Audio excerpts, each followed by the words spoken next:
First off, allow me to congratulate our ESMEL Fellowship Program Fellows, the winners and finalists of the Dissertation Writing Contest, our graduates with Latin honors, and of course, our third and fourth year scholars under the Legal Scholarship Program.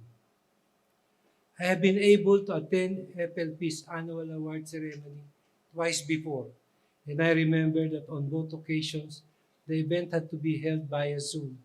I remember our MC earlier distinctly during our interview via Zoom. I was so impressed with her answer at the time. I am glad that on the third time, I finally get to meet our awardees as well as our partners and sponsors in person instead of just online. As you may know, at the height of the pandemic, the Supreme Court turned to such technologies to ensure that our courts will keep working even during the strictest lockdowns. But for occasions like this, I have to say, nothing beats the real thing. The passion, the inspiration, the energy all simply feel more palpable when we get to be together like this. The honor of being here to speak before you all tonight is truly mine.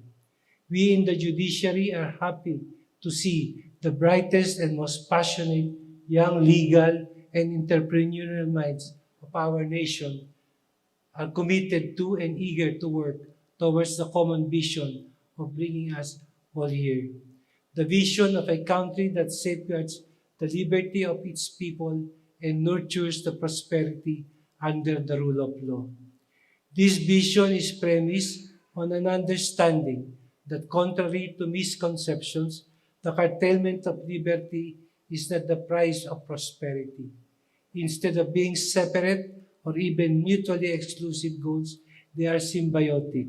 They are twin beacons, as FLP's founder, retired Chief Justice Art Panganiban put it, and that we must strive towards. These twin beacons have formed the core of judicial philosophy of Chief Justice Art. Their propagation has been, as he described it, his personal crusade during his time with the court. But he did not stop there. Even in retirement, he pressed on with his advocacy. Using his retirement pay, he founded the FLP in 2011 and with help of partners, soon started work on its initial projects. I remember in 2021 during a book launch on his 85th birthday, courtesy of the Philippine Daily Inquirer, I talk about Chief Justice Art has mastered the art of relevance well after his retirement, remaining as incisive and as lucid as he was when he was writing his ponentias. His voice even more resonant now that he writes for a wider audience and with wider freedom than he did when he was sitting in the court. But perhaps even more remarkable than that is how at the time of his life, when most would choose to sit back, relax, and reap the rewards of an illustrious career, Chief Justice Art only remained tireless in his continuing crusade for liberty and prosperity.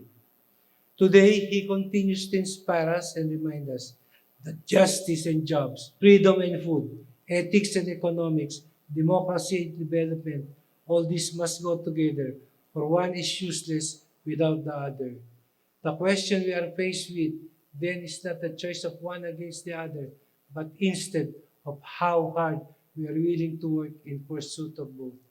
This is why we are also happy to see that in the second decade, from 2021 to 2031, the PLP, after having primarily concentrated on liberty side of its philosophy, is expanding its reach in the prosperity side of the equation.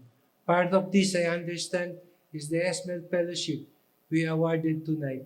We are also anticipating the implementation of the FLP's ultimate projects for liberty and prosperity, including the establishment of the Center for Liberty and Prosperity and the Entrepreneurship Fund, aiming to help the poor liberate themselves from poverty through private initiative. We look forward to the success of these projects. After all, in the spirit of a common saying, the proof of a philosophy is lived in reality. There is perhaps no stronger argument for the intertwined nature of liberty and prosperity and the need for their common pursuit than to see it in action through programs such as this and many other initiatives of the FLP. We count on all our awardees here tonight to help make sure that these initiatives will truly bring tangible benefits for our people. After all, tonight is more than a reminder that hard work is rewarded. It is a call to work even harder in service of something larger than ourselves. It is an affirmation of your commitment to put our country's welfare over your own personal interests. And in accepting this honor, a commitment to continuing affirming and advancing our intertwined aspirations of liberty and prosperity for all, wherever you are and however you can, whether as budding legal scholars, aspiring entrepreneurs, or exemplary law students and future lawyers. Magistrates, of course, must be impartial, but on this note, I must confess that our legal scholars hold a special place in my heart, having served as chairperson of the Board of Judges this year's search.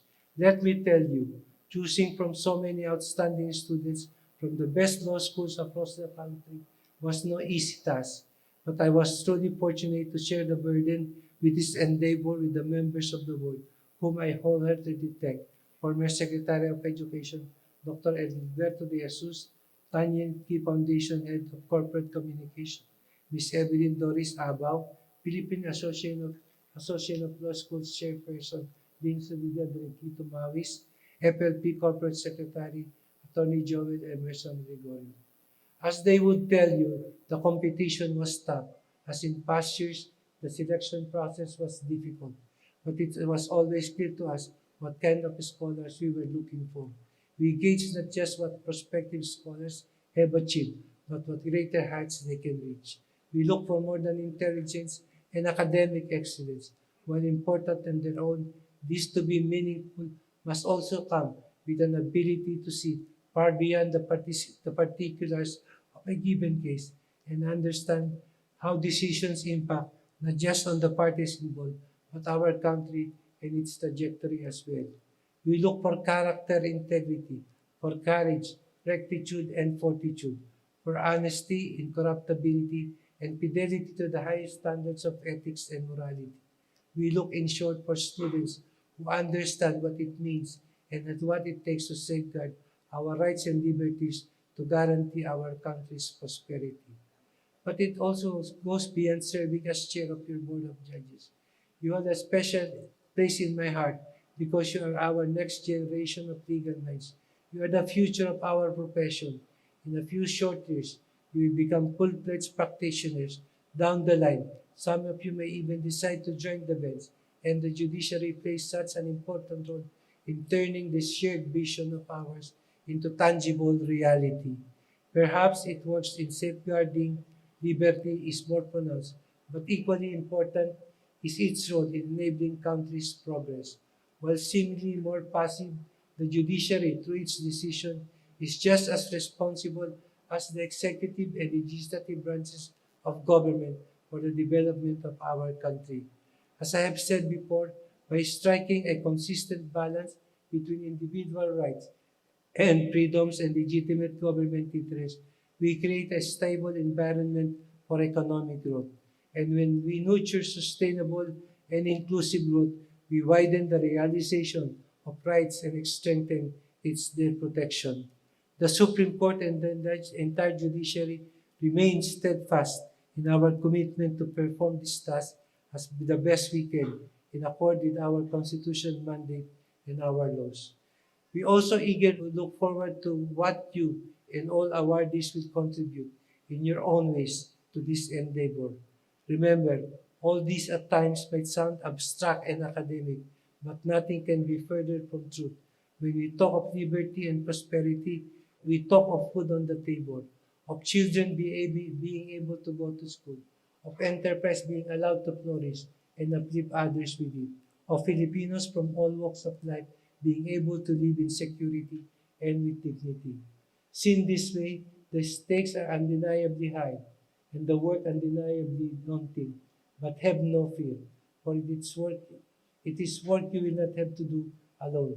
I understand that later tonight you will take your oath as members of the FLP Scholar Society, which is to say, you will join a community of like-minded and like-hearted individuals who are determined and as committed as you in advancing our nation's liberty and prosperity.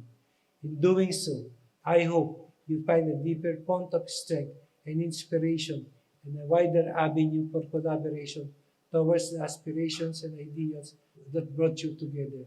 I hope you support and amplify each other's work to help bring us closer to the nation we envision, a nation that safeguards the liberty to prosper and guarantee a prosperity of rights and freedoms for all. Again, to our fellows, winners, awardees, and scholars, congratulations. We wish you all the best in your endeavors. To our sponsors from the Ayala Corporation, the Tanyan Key Foundation, and the Metro Pacific Investment Corporation, we extend our gratitude for being steadfast partners, not just in nurturing and supporting the best young minds of our nation, but also in our collective pursuit of liberty and prosperity. The Board of Judges for Dissertation Writing Contest and the Esmond Fellowship, led respectively by Justice Ami Lazaro Javier, retired BSP Governor Armando Tetanco, our thanks as well for generously giving your time and effort in this endeavor. And of course to Chief Justice Art Panganiban, whose clarity of vision guides this entire undertaking. We have our heartfelt gratitude, as well as that of generations of Filipinos who we earnestly hope will truly full enjoy, now and in the future, the fruits of liberty and prosperity. Thank you and good evening to everyone.